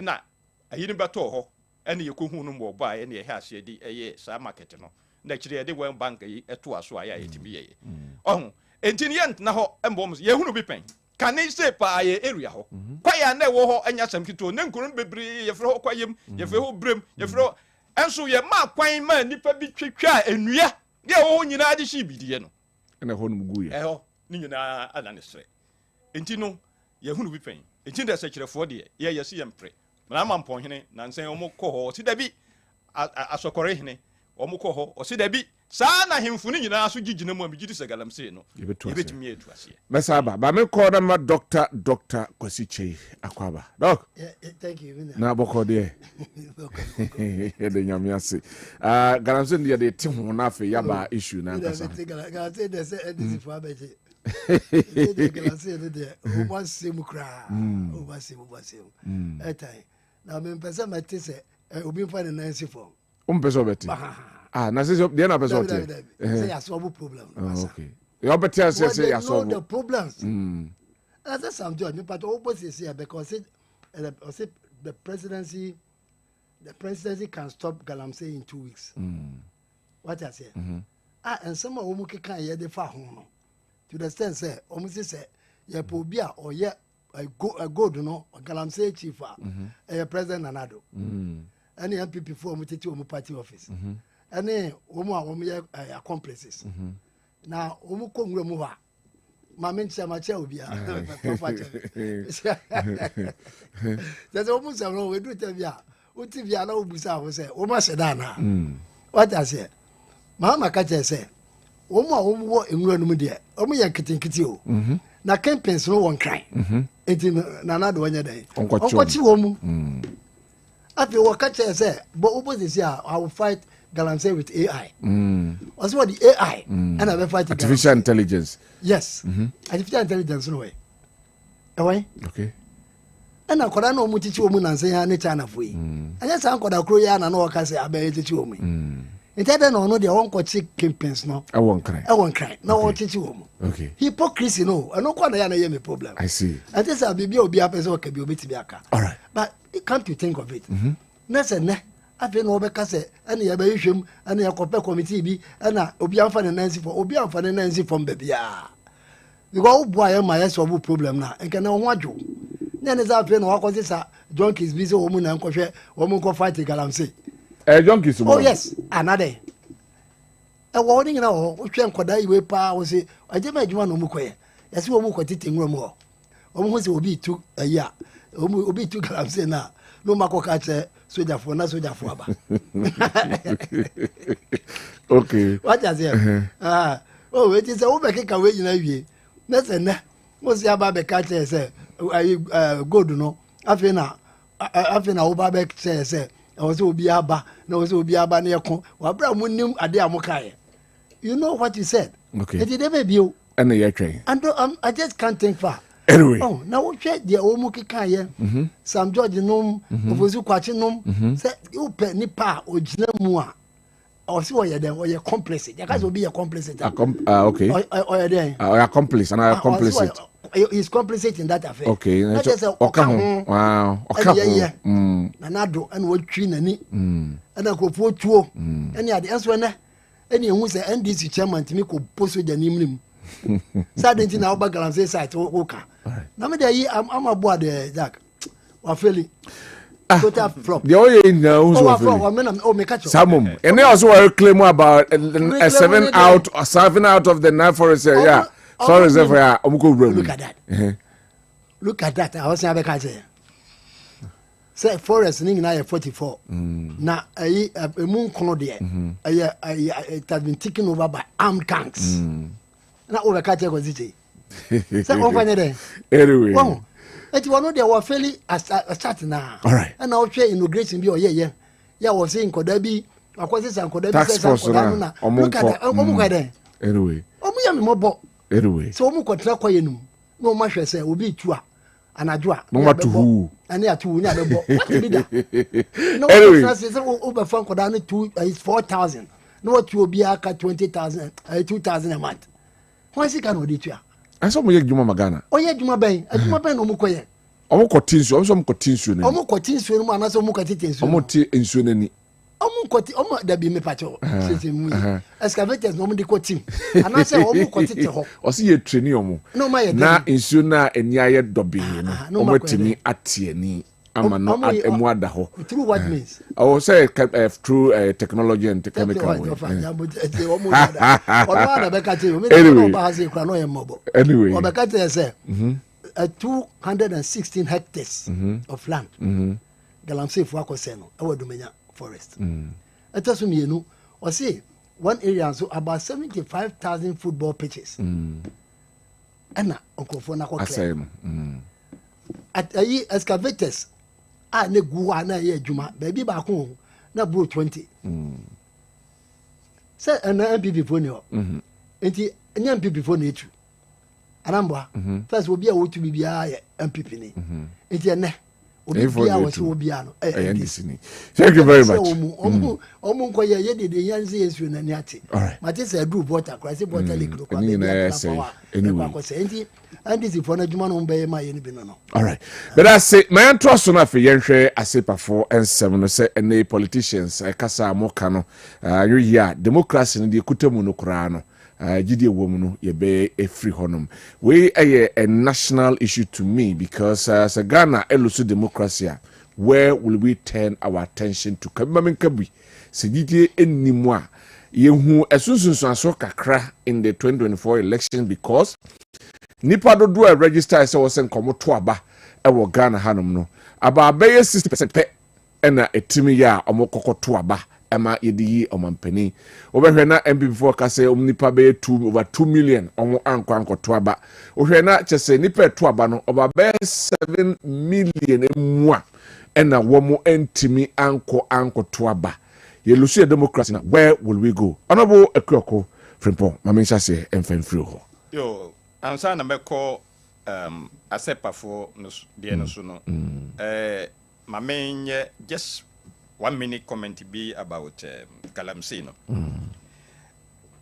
the MPP from Paya Mobile say NDC be fail said the year 2028 you know between us maybe but yes I be see who at see we will succeed because come fast from you now yes I we nya suahunu ya nya no eno na e be adwuma na o ka say NDC ye Galamsey eno de yakura mempeso okosa tangent kokra Frimpong Boatin was it the entire year want to aba emma MPP ni say na report oya de koye no ka kire mo say enne Galamsey no the seat of government enne MPP for mo ena mo agi Galamsey na gina mu ya mo amua ya mokra mo victimize no nti no ye na interview say abaya ya kwakotu yi ubeto ama MPP wo to onto ma MPP wono oye founding member wo ya nka ono suso no oye obi a ya nka brebi atwemu no oye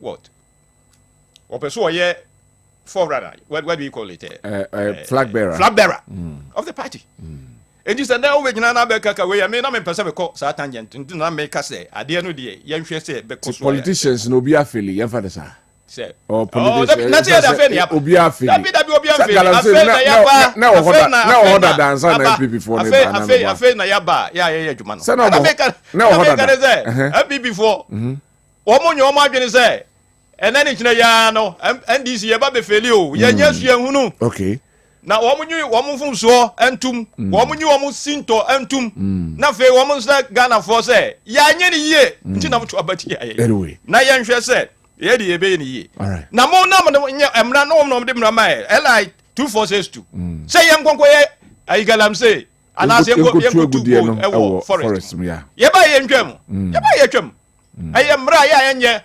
infantilism mra ya omo emra janjan and na ye ba ye twam just ye ni abresa galam say no ene ye forest aye say no ye na woni anya nhwe ha emma ye forest ni ade no ensei nti no ontimi mfa omo de no tutu ye de ho mpa ye no omo bo say no manko yi na nsi hu ati ase ye doga na nti ne Ghana for doga na nti no eno ba be ye de ma ye nyina right ampa so se ye hwe no be nyi ensam keka ye ne ye nyina so ka ho bi na ye to aba ya enifa bebre so omo nto aba no efiri sa de ni ntra hwe ebra ya ye inauguration ya Burkina Faso ni ba hwe fans ya manfo man so je ni ono so jaba yo no eda no oba ya na manfo man fans ni nyina no nyasem papa ka esesan ka bi an ka civilian government ya on ba civilian bebre o head of state ni president bebre ba ya mo obia fans amanfo am obia fans to say sa so je ni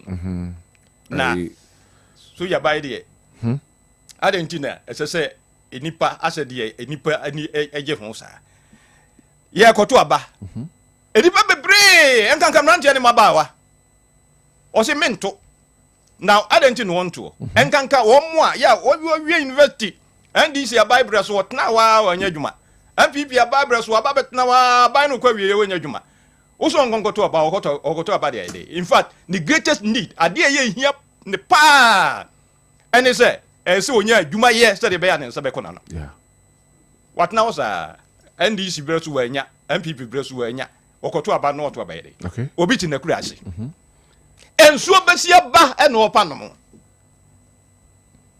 wo hia hwio just ebia boho ye ntuma no afei wo so nkonkoto aba na bato okura abato no obo okura yesi wo mra district capital ye ho ba bi ho a this out na can be about over 30 kilometers and san na waba ensuta ba betro din eno no gi se ono faka na waba betro ni din na ansa na wakwa akoto aba me na yeyi sa nipa we se de be nko a na wo yusu obenya ye no ntino eso ha no eja de kura ya obe ntino ye hwe no mayi ye nsam keka ne ye sankanka yen Developmental so ya to aba amayen ade a ye sese ye se de be amanfo ehoboto na no me kokohia just immediate past chief executives na another forum na nsema ya okan ye no se wo no na bible so na common fund administrator sika sese wo mo de ba mo de yempuntuduma wo mo nanim ne se no wo wa ne aba ye so ye de sikai na dia brown ai sikai any bulletin boots was on so kumasi hayawo ne dia bre no say no kan se baby aya otie no sikai ne ade e de ono wo mempese mbodin wo kumasi mfinfin e de no won fan ye so ati na nso senka bia wo disika ne bre no a woni obetimi dia ye amanfo ni be gini atop abade amaye enti me ka ne ye no bi no obi a de adwuma be mawo na me kai say abai no bre so MPP abai bre no waka we nyina wo say enu nti na obi amwa sabe no ye minister for local government and rural development na one common fund administrator no na one no wo ntawantawa ebi no na me se wo mo aye fans no kura na wo di da no wo mo say si ehwe wo mo yiye pa because wo mo susu no bre bi wo mo mo aye omo da fund na this assembly common fund get fund road fund so sika no aye gu ho no ade esese wo di ye no wo mo fanye amanipa ho nto nyina no there are authorities are in charge to supervise all this. What are they doing? They no mo so ye eno anya bi ni obi amu a ade a me di ye example eno na me di ye mfato enti adu bra bi akwa na adwuma na ni nye ho because so ye minister for local government and rural development especially this assemblies no sika ya ye de yempun djuma eno no na okay say unimu we aware say yesi university ewo akomadai na sika be na ye de university no yesi this assembly common fund mechi ya na mebo ampa university yesi na mom ministry of education and I say be a get fund and as all the usudi see kura hame and I say ministry of education and now almost say vote one this but the sika fako to abura fako boa aye district no any and no now the fako see a whole university that be now be si be wie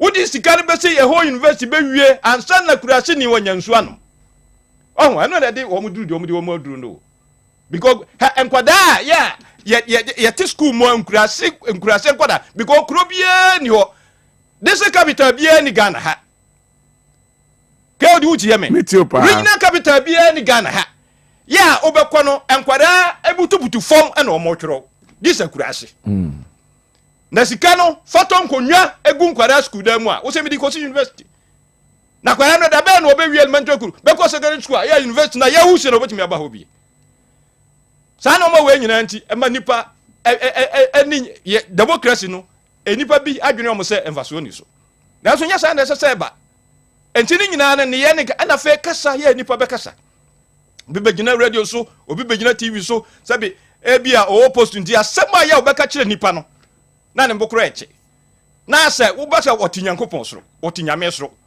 enso nipa na to abade man no nipa na to abade man no enso oba no kasa kire nipa obeka se otinyame so enti sa na o ma we ni nyina no emma nipa enya rehemu e wo democracy so wo sabi o enya ofi akonwa o enye sabi ye na nanum konwa no bio ye so ye de hye e na ato wo na oba bedie enti ye nyina ye nso mo na mom nipa kokromoti na ye de to aba ade ma o so kokot na ho sanye multi party democracy e na ye te se multi party democracy ni say party for no munyi nipa ba na ato aba de ama wo na muntu aba na muyi wo mo a na ye nyina mo de wo aba na ye nyina ato wo so aba na mom no ayete say o hey ye so obi aye a wo pedi bia no brabeji no me hwese na ewusitie na say de man kwada ikokosa lie o mo pe soja mu kwan a o mo pe police mu kwan a mo kokosa lie a anka obi o ha woni party bibia nanso oba begina ho a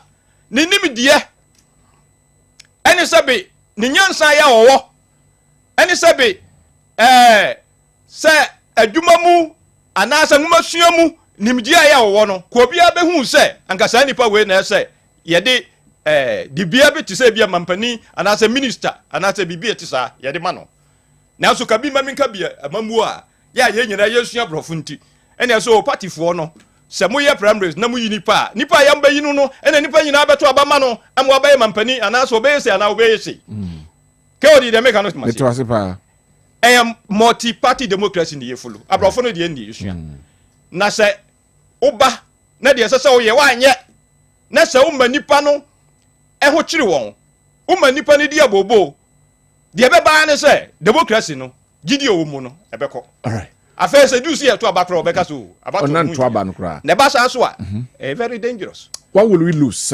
your democracy na say democracy dey say free wa na asma e ba na yasem papa anya so hwe democracy ya da bi o say free wa ya da bi ni fi say bi a soja bai ana say look democracy Burkina Faso na de o ho no ne ato aba na yi no soja ni so ne ato aba na yi no so okay Kambore ordinary people on the street ene ka say papa ne yempenu ye soja fo ekurakuraturo soja fo no ye o mu kurakuratu o mu bo Kambore ho ban no wo mu se de aduro no bibia ni ho mbetimi aye enti papa no de o ka chere se masa wa to ho na pe obabi enti the voice of the people the power of the people sir ebetimi overrule anya mu democracy ebetimi ye free ho nya soja fo nko enipa ordinary people no ebetimi amba democracy no abawieye enti se nipa ne bria ada hwe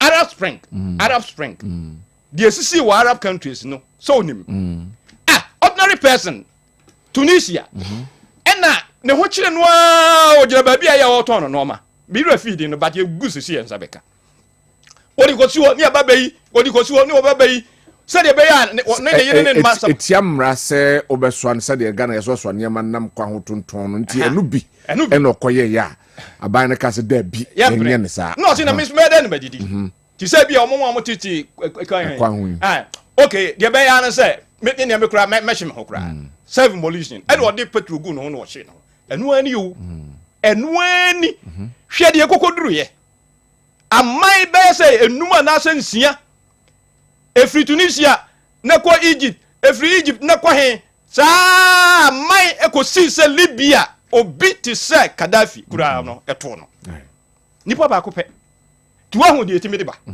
enye sojafo na mom timamufuo eka ye ho de etimi de ba ye no eti democracy no esi ekura ne se kusua alright esa se yedi hu agro na ye to aba mayen ya ye hwe ne esa se yedi ye ya amanfo ho beto alright thank you very much ye be ya democracy no ye betimi abo ho ban medase na mame fan tudwa se eye district France local government university esiwa komadan no Ora Steven Timba Bontin be ka say solely funded by the district assembly common fund omo ba e be ka say ho ensem what's no de be ne so clarify de be ne de ye onjire ana yankasa sese ena de wo se nipa ha no bo sese anako funding source of funding for the local government university it is there. Right. It will be interesting. There was a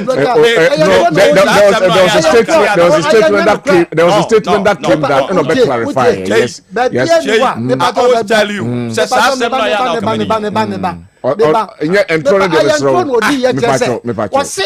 The local government is saying AC. And at the end of the day, this is assembly common fund. This is assembly common. And I make us a no crack. It's an open person approval. No, say, your friends say, I Odin Trono.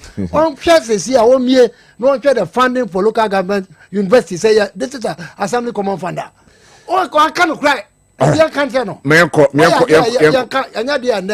And we pay bibi obi antimi fa bibi ansi obi bia okuta wa ya but sesi anahwe the funding for local government university and as a university of local government akomadan a bet show the source of funding and yet this is assembly common fund. That is my point. Obi say bibi o to the country on fan share if there's anything to the country or say solely or say enye solely hold on or say enye solely hold on let me read it na dia ka free hold on hold on na yenko.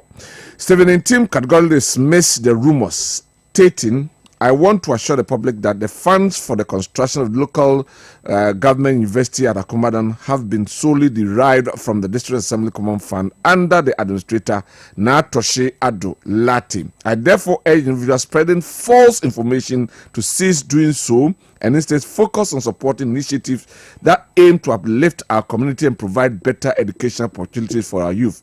The Offensive North Member of Parliament emphasized that the District Assembly Common Fund were allocated specifically for developmental projects within the constituency, and the local government university stood as a testament to the Assembly's dedication to the betterment of education in the region. Inti enye district assembly common fund.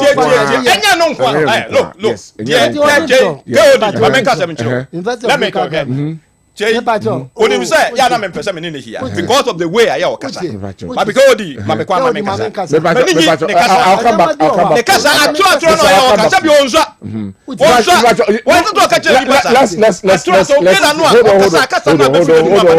that's why we are here to clarify.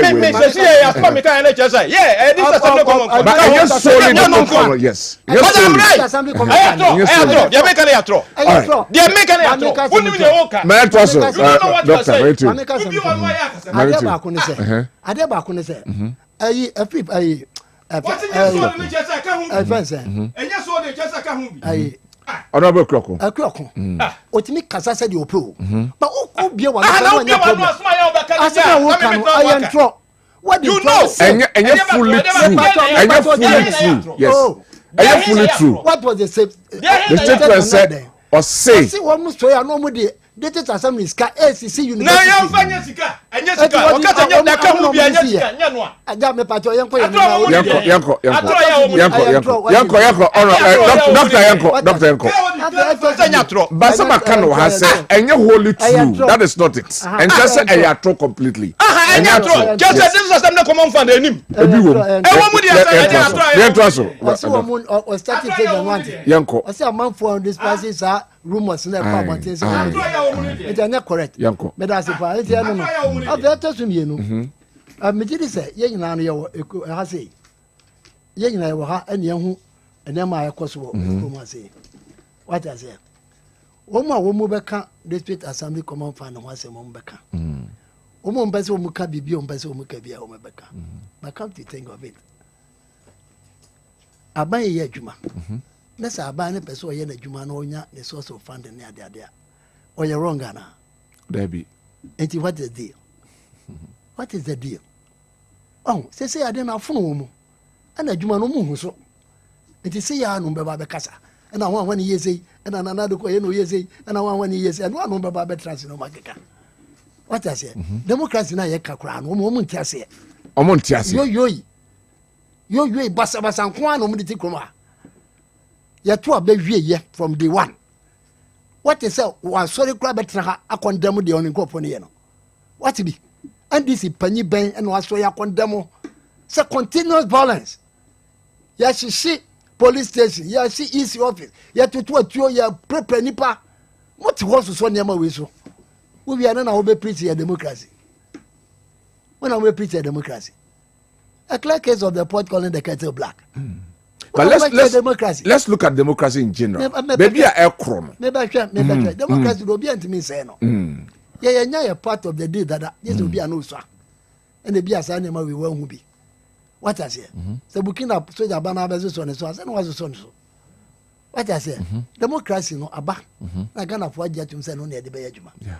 It will be on the normal feature, person or yana doing Sabia, or person say no, or take advantage, you know. Oh, nya, ya can't you.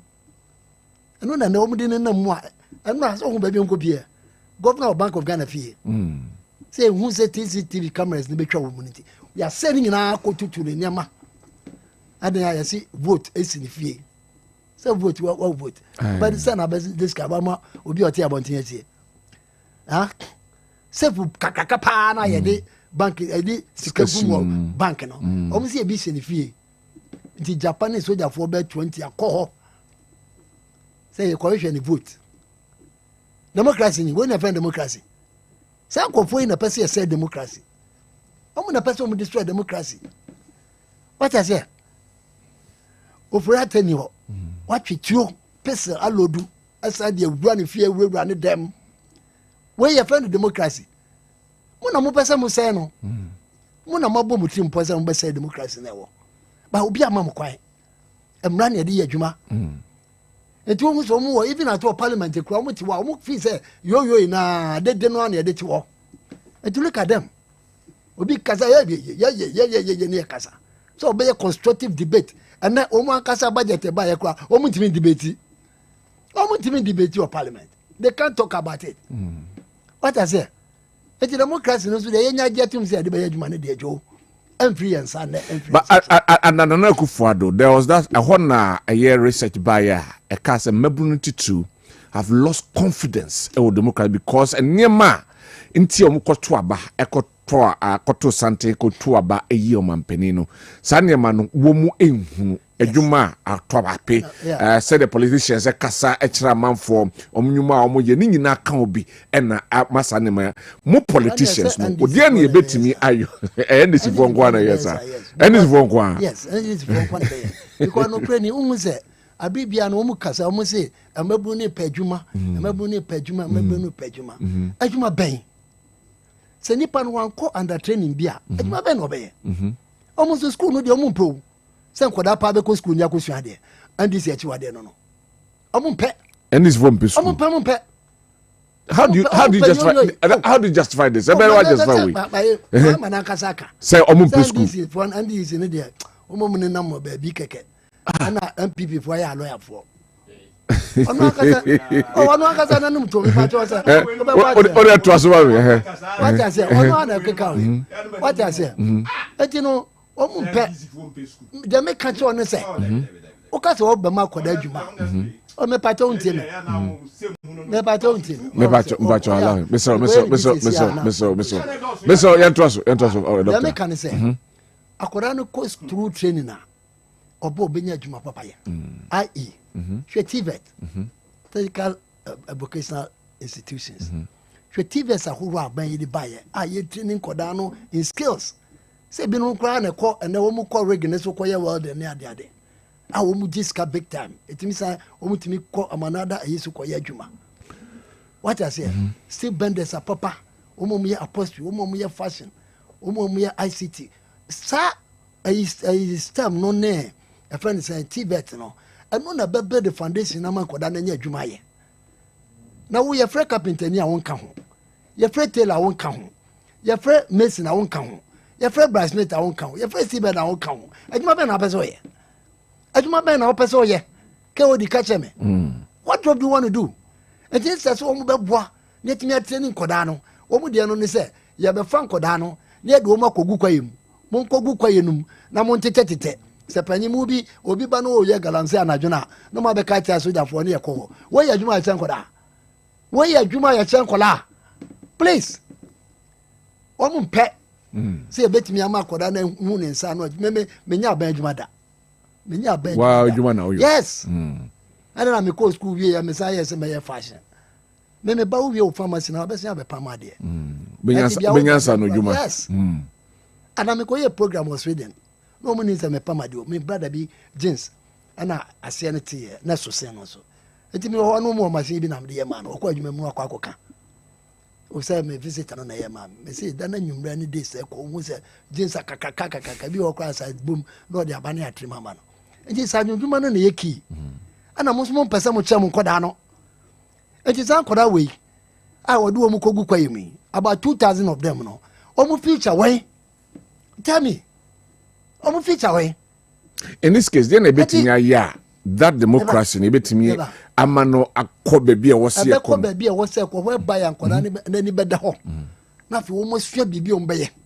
Almost fear a dear woman bay. There's me pay my eye, there's me pay my eye. Yes, I will be. You're training and Kodano and then Kodea Butcher and Kodea Omu. Your friend is saying, Omu, what means Omo Vidia, Kumasi girls, no money,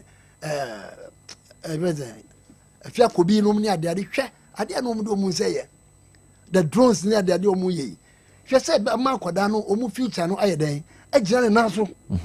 I'm almost waiting your Kumanimako Bibi. What I say? And I watch your mom, ya post to you cry no more and Kunyania daddy for Fena. Shankoda woman be technical school skating and Numia daddy, not sure Mun Sano Juma. Mudia Mun Pewi was the Kodeko Gukwayim, 2,000 of them, with a moment 3-4 years' time.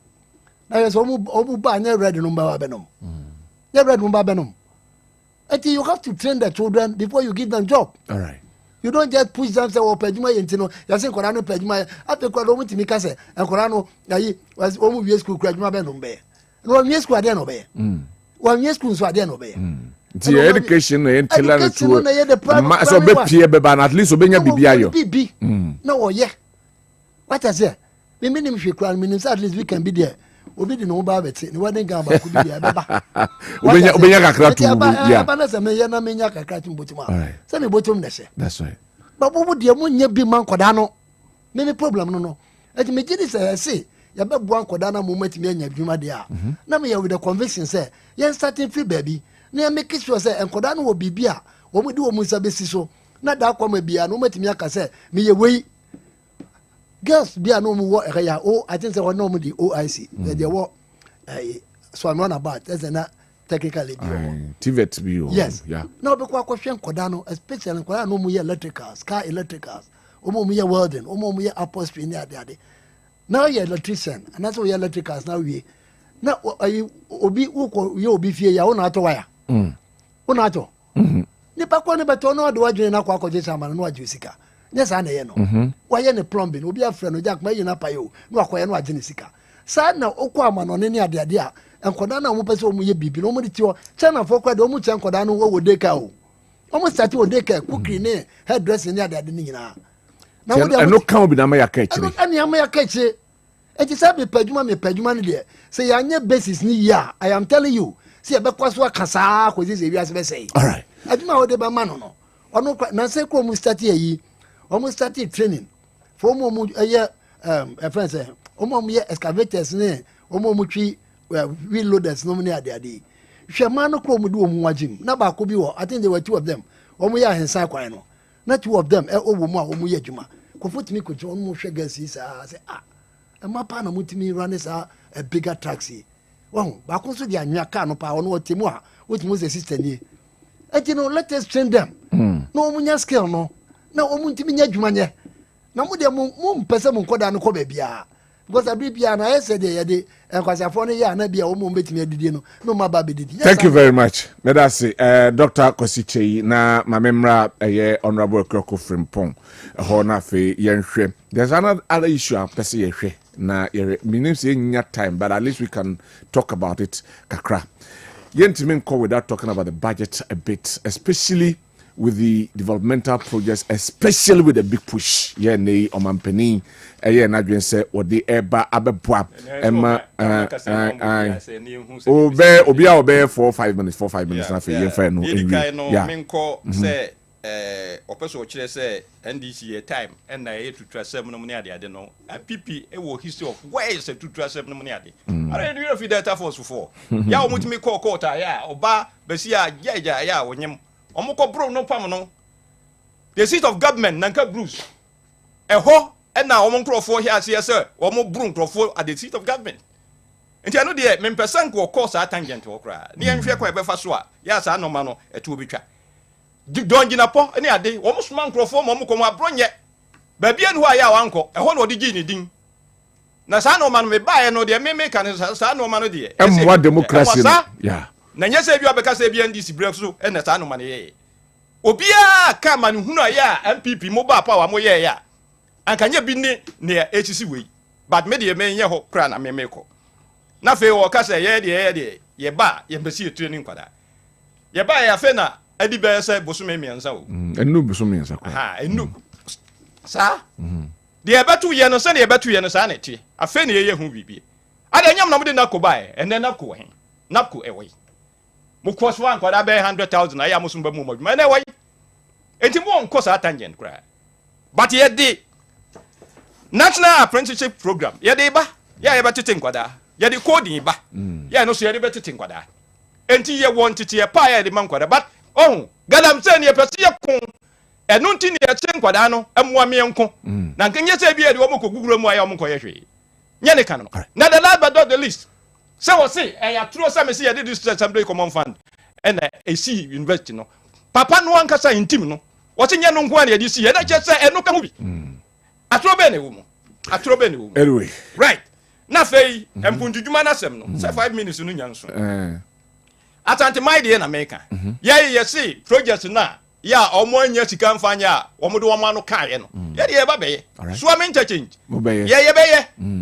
Sales interchanges number 1 no kan ye so beye e wo mase ha. Anya sa na tie. Emu de no mutimi wie. Enu na de omo du de omo duro no. Enu na de omo du de omo duro no. Kejetia phase 2 ye be wie se ehu ate ase ye diska ba se wie hospital ye be wie sa so na konfanoche hospital renovation no ye se ye diska ba aba be wie ye nya be boa na ye wie se wie na ye wie afari hospital na ye no so mfie nwotwe betna wantimi anwie no a ye be di congested konfanoche ama ayarefo no bebre akoho na mu ada ho na ye ne kama ye beje sa de so an kura free open sof na heal ayi no ye be to aso awie ne kama ye nya ntse de o me no seji se sabio open so de kokro sika se omra me ye no ye nya ne sa na ye nwu ya ba ya ni mu ase ye be ye no ma ye na ye de a kire o mo se abai papa ba ye reset no ma ti en twen se mo be ye yen manya ya so mo press ya so mo no na wo ka budget no asem no budget ye na kire se so obi so obey bibi a budget obey the be kire abai bi so obey bibi a the budget ya obey no and the be kire so obeya na wonye so de na no ka na so hu se won budget mu dia na no kwa na wo de aka na mo won ka se sika medi ye na edi a no hu sampa o peso obeye budget no ye nyina che sampa ye obuta ye wo butaye si ani susu ye be sa no mani nyina de wante hu asem no na jeza no de na chakati da oti se ya budget se de bi ye beto aso so wante jeza no de ye de beto nchen say na muso mo si hard village no so yan ka say hard village no de say yes hard village no de so obi a ni mfaso aye be free so anyway but that's na national cut na first one no ya ka so obi danya obi so da ye no sorry ya no huru nanimu an wo na o se be bu da yagu na baba be we nya sa na ta kure ebusa na say boko ana but obi amusa no I'm call doctor na developmental thank you very much doc me that's pa and this for no there omo problem on there omo problem o mu na say omo right to speak but obi any right no me come there we no say me there me pese obekọ but ono there baby o pese obekọ no akọ what I say eti no ade ameka say amemu no the moment ade be say wonsem a wasoe no satam no ne yɛhyɛ ase yɛ adwuma no satam no ne yɛhyɛ adwuma no se anya sɛ me ba yɛ nkyɛ ne yɛ ba yɛ nkyɛ ne ade wo ba yɛ kyɛ na me keka sa asɛm kra me ntie me ba yɛ nkyɛ wo ne ade adwuma no hyɛ wonsa wo adwene bia wo de yɛ adwene papa wo de ba wobetimi de aba na wa hyɛ ase yɛ ho adwuma wo nkyɛ yɛn twɛn ma wo mu bu ade nu wansa ne abekasa de ba asɛm na akura ko pɛsɛ ɔtran dem a akeka kyɛ Ghana fo no akura ko obi anytime wo de twɛn obi anytime because that time you know ana wɔsi ane ubu man nyɛ sɛ yɛkɔto aba ubu man no mfie nan enti every step bia no yɛhwɛ ba bia nyɛ no a yɛwɔ right sɛ yɛtumi ka ho asɛm enti wontumi nka sɛ me pɛsɛ ɔbɛkɔ yɛbɛkɔ what I say galamsɛ mu na wo sɛ wo ba yɛ mo nkɔyɛ na mo nya explanation no ana MPP fo na MPP fo na etu na mo na wutuo wo na ahyɛ wo na wutuo enti dem ade bio enti no ko ka asɛm bi wo ha sɛ yɛ discover no mo de aba mo de bɛyɛ discover for budget no kasa for budget no na ko sa appendix 4 no bie na hwɛ na busa ne say big push na wo kan wa sem ska say na ko okay ska say sika 800 million 800 million ya the infrastructure development 800 million o say nkaka some almost 4 years o say 10 billion 10 billion almost 4 years almost 10 years 4 years almost 4 years and also the 10 billion so 10 billion na dey ya na presumably o say Kenya be 2.5 billion to start with ana me boa ebi obe sha se as time progress not only increasing let me talk me pa cho wo nyeska wo amobi and ya kai statistical service one report say sika da wo 1.2 trillion and a 5.7% growth and you know what mean kasa wo de kwa na 3.6 kwa uja obi bibi usika odija ye nyina na say 170 billion what I say na wo bi aja 1.2 trillion what ye dwa onim say na scan ho scan wa wo ba ya wo koba na ade o mu a ya hwe o mu nyina be kan ne asika ya yusu ade abo aban no ho bra be kan ne no ni nyina ya MPP ska ya de to ho ti men kasa se mu ja bibi to ho de maye o so oba na obe bre na ope bi yan ko bis push me friend yo me da se pa ka so wanya bi de wanya bi de tu ati budget no ana be show be expose big time what's the one what the 10 billion 10 billion 800 million and ade ko to ho what the 800 million no ko to ho what the to why den what the to why den ade a ye wan kasa project a wo de asi wonu so obeba be ye na ba ye wo first budget a wo ye sika eko eye 800 million and they come out the big push na fe communications office our presidency no eye 78 billion what priorities no way where are your priorities omu ka se nko nipa jimi o ye nyimi sa o what I say aban na fie baby a presidency baby a ye adwuma no ya wo ka che se MPP aban na boka anase sika omu use omu ye ho press conference na time sika na omu allocate di ama for government business no na ye 327 million Ghana cedis mo si anya papa mo ba betwa so mo ba ye so omu ye adwuma under presidency no eswati sika wo so de ba ye ho adwuma no e 2.7 billion eni bosome miensa Oko first can way. Oko first can way. Oh, me pacho, please. Me pacho obi a wotie me bi amfa budget no na me ne nkola. So omo church. There are a lot of ministries, a lot of department about be share binance. Departments are not say abanase. Sika na departments are not say abanase. MPP aban o me pacho ja. Me pacho honorable so. Sika departments are not say abanda danase. Near one district 140 was here. Near was scholarship secretariat was here.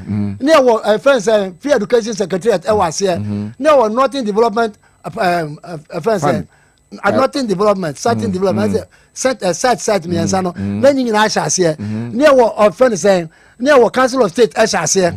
Now you were almost about 8 of them. What would you account for? What do you account for? What I say? What's happening now? Like the friends say authorities ni nyina what twam the other beka ho na national security it is all the way beka ho now all of a sudden sika ye de hwe sankofo we say nyina no 327 million na se ne we sika ye de bro no 2.7 billion na we say me kan ho hwe thank you doc me pato mama land me pro no me brana so me afa wo de hwe yes obi wo ho a wo research for the president. The oil reserve for the president and also 70 million. I was Jubilee House. Jubilee House, Sika, Yadima president. I would be a Jumano. The Adima last year, our election year, no, 250 billion. And now Mahama, 290 billion. And the cost now be cutting away. Sika now would be a Jumano, Yanti Agenda 111. Agenda 111, Sika here. And then said the Omakasade report in the Bayano. Now 1.7 billion. You used to 400 million, Jaka 1.3.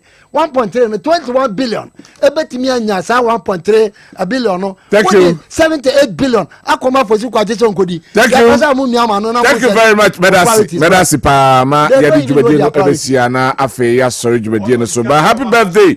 So, ko enko enfama nipaye didi suina fe. Yentwaso, eso, ewahanum seya.